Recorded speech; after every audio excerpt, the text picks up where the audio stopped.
এক চোখে বিশ্বকাপ খেলেছেন টাইগার শাকিব। বিস্ফোরক তথ্য সামনে আনলেন অধিনায়ক নিজেই।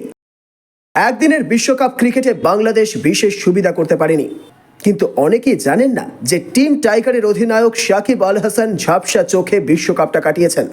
সাম্প্রতিক এক সাক্ষাৎকারে বছর 36-এর সাকিব জানিয়েছেন তিনি বিশ্বকাপের সময় বাম চোখে ঝাপসা দেখছিলেন।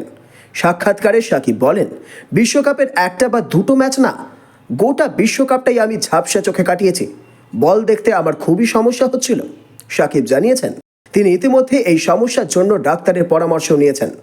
চিকিৎসক তাকে স্ট্রেস কমাতে বলেছেন। এই ব্যাপারে সাকিব বলেন, আমি ডাক্তারের কাছে গেছিলাম। আমার কর্নিয়া বা রেটিনায় জল জমেছিল। উনি আমাকে ড্রপ দিয়েছিলেন, সঙ্গে চাপ কমাতে বলেছিলেন।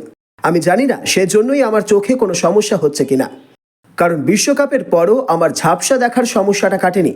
আমি আমেরিকায় ডাক্তারকে দেখিয়েছি, সেই সময় কোনো চাপ ছিল না। আমি ডাক্তারকে বলেছিলাম এখন তো বিশ্বকাপ নেই, চাপের ব্যাপারও নেই, তারপরেও কেন সমস্যা হচ্ছে।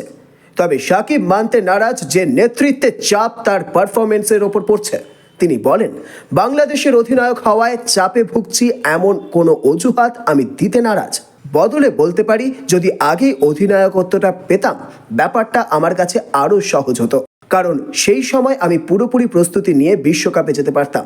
এমনিতেই চোটের জন্য সাকিব বিশ্বকাপে 2টি ম্যাচ খেলতে পারেননি। 7 ম্যাচে করেছেন 186 রান, গড় ছিল 26.57।